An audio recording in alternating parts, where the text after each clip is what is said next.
नमस्कार दोस्तों, आप देख रहे हैं न्यूज 24 का डिजिटल प्लेटफॉर्म। आपके साथ मैं हूं अपूर्व मिश्रा। दिल्ली के छत्रसाल स्टेडियम में जूनियर नेशनल रेसलिंग चैंपियन सागर राणा की हत्या करने के मामले में गिरफ्तार किए गए ओलंपिक मेडलिस्ट सुशील कुमार का विवादों से पुराना नाता रहा है। ऐसा नहीं है कि पहली बार वो किसी विवाद में पड़े हों, लेकिन इस बार विवाद कुछ ज्यादा बड़ा है। इस बार तो सीधे सीधे हत्या के मामले में वो गिरफ्तार किए गए, लेकिन इससे पहले भी कई सारे विवादों के साथ नाता रहा है सुशील कुमार का। तो मैं अपने इस वीडियो में एक एक करके आपको उन सारे विवादों से रूबरू करवाऊंगा, चाहे वो साथी खिलाड़ी को डोपिंग में फंसाने के आरोप को लेकर हो, चाहे साथी खिलाड़ियों के साथ मारपीट करने पर केस दर्ज करने को लेकर हो, या फिर कई सारे साथी खिलाड़ियों का छत्रसाल स्टेडियम छोड़ कर चले जाना। बहुत सारे विवादों में रहे हैं सुशील कुमार, तो एक एक करके आपको उन सभी विवादों से मैं रूबरू करवाता हूं। सुशील पर बहुत बड़ा यह आरोप लगा था 2016 में कि उन्होंने अपने एक साथी खिलाड़ी को डोपिंग में फंसाने की साजिश रची है। जी हां, यह मामला है साल 2016 का, जब रियो ओलंपिक्स के लिए क्वालिफायर्स होने थे। उसमें भारत की तरफ से भी दो ऐसे खिलाड़ी थे जिनका नाम सबसे ऊपर चल रहा था, जो टॉप कंटेंडर्स थे 74 किलोग्राम की कैटेगरी में। और उसके लिए सुशील और साथ ही साथ नरसिंह यादव, इन दो पहलवानों का नाम चल रहा था। अब सुशील किसी वजह से क्वालिफायर्स में हिस्सा नहीं ले पाए थे, इसलिए नरसिंह को क्वालिफायर्स में इवेंट में हिस्सा लेने के लिए भेजा गया। नरसिंह यादव ने शानदार काबिलियत दिखाई और 74 किलोग्राम वर्ग में कोटा हासिल कर लिया। अब जो रूल्स एंड रेगुलेशंस हैं WFI के, उसके मुताबिक जिस भी कैटेगरी में कोई भी खिलाड़ी कोटा हासिल कर लेता है तो फिर वही देश का प्रतिनिधित्व ओलंपिक्स में करता है। अब ऐसे में क्योंकि नरसिंह यादव को एक तरीके से ओलंपिक का टिकट मिल गया था, तो सुशील कुमार उस बात से नाराज बताए जा रहे थे, क्योंकि सुशील कुमार भी 74 किलोग्राम कैटेगरी में खेल रहे थे और उनका ये कहना था कि मैं तो दो बार ओलंपिक में मेडल जीत कर आया हूं, मुझे क्यों नहीं भेजा जा रहा है, नरसिंह को क्यों भेजा जा रहा है। इसके लिए बाकायदा सुशील कुमार कोर्ट भी चले गए थे, फिर कोर्ट में उनकी याचिका को खारिज किया गया था। इसके बाद जब रियो ओलंपिक्स होने थे उसके ठीक 10 दिन पहले नेशनल एंटी डोपिंग एजेंसी को जो सैंपल मिला था नरसिंह यादव का, उसमें वो पॉजिटिव पाए गए थे।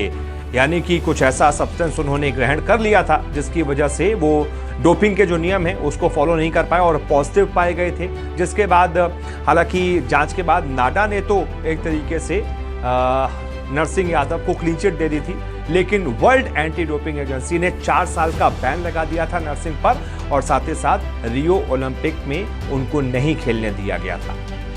फिर नरसिंह खुलकर सामने आए थे और उन्होंने कहा था कि मैं सोनीपत में जहां पर ट्रेनिंग कर रहा था, वहां पर कहीं ना कहीं अपने लोगों के साथ मिलकर सुशील कुमार ने ही ये साजिश रची थी और मेरे खाने में कुछ ऐसा मिलवा दिया था जिसकी वजह से मैं डोपिंग टेस्ट में फेल हो गया और इसी की वजह से सारी दिक्कतें हुई हैं। फिर इस मामले में प्रधानमंत्री ने एक कमेटी भी गठित की थी, बहुत बवाल हुआ था और सुशील कुमार पर ये बहुत ही ज्यादा संगीन आरोप लगे थे।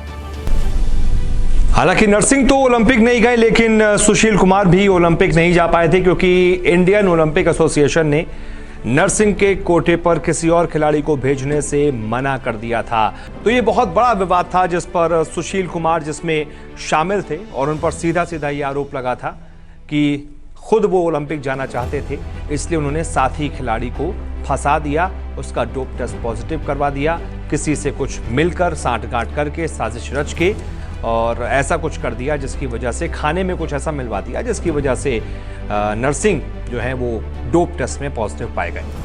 सुशील पर साल 2017 में साथी पहलवान प्रवीण के साथ मारपीट करने का भी आरोप लगा था और इस मामले में केस भी दर्ज हुआ था। दरअसल साल 2017 में इंदिरा गांधी इंडोर स्टेडियम में साल 2018 के गोल्ड कोस्ट कॉमनवेल्थ गेम्स के लिए ट्रायल हो रहे थे।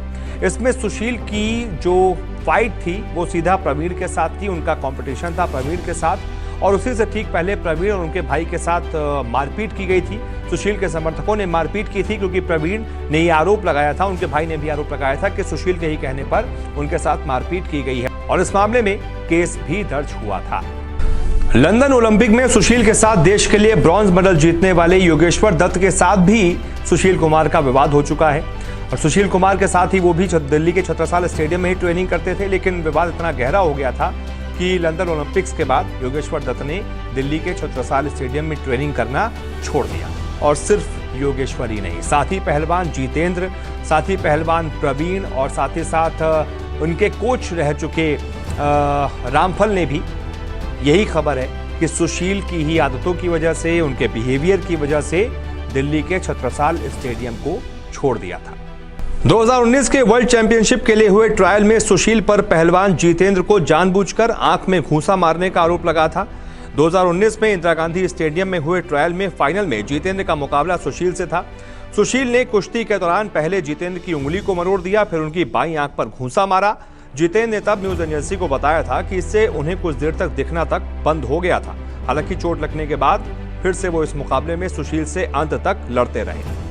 दरअसल सुशील ने दिल्ली और गाजियाबाद के बॉर्डर पर कई सारे जो ठेके थे टोल वसूलने के, वो दिल्ली नगर निगम से लिए थे और सुशील पर आरोप यही लग रहा है कि उन्होंने इन ठेकों पर वसूली का जिम्मा सुंदर भाटी के गैंग को दिया था। सुंदर भाटी को दिया था, जो कि एक नामी बदमाश रहा है, उसको उन्होंने ये ठेका दिया था। तो उसके साथ भी, यानी गैंगस्टर्स के साथ भी बड़ा गठजोड़ रहा है सुशील कुमार का। तो ये कुछ ऐसे विवाद रहे हैं सुशील कुमार की जिंदगी में जो हमेशा याद किए जाएंगे जब जब कुछ गलत की बात आएगी। सुशील कुमार जैसा कि अभी गलत मामलों की वजह से सुर्खियों में है, इसी वजह से मैं ये खबर सामने आपके लिए लेकर आया कि ऐसा पहली बार नहीं है कि सुशील कुमार किसी विवादों में घिरे हों। पहले भी विवादों से लंबा नाता रहा है, बड़ा करीबी नाता रहा है सुशील कुमार का। और जो चीज़ें मैंने आपको बताई ये पूरी तरीके से ऑथेंटिक हैं। उम्मीद करता हूं कि आपको ये रिपोर्ट पसंद आई होगी। बहुत बहुत शुक्रिया फिलहाल इस वीडियो को देखने के लिए।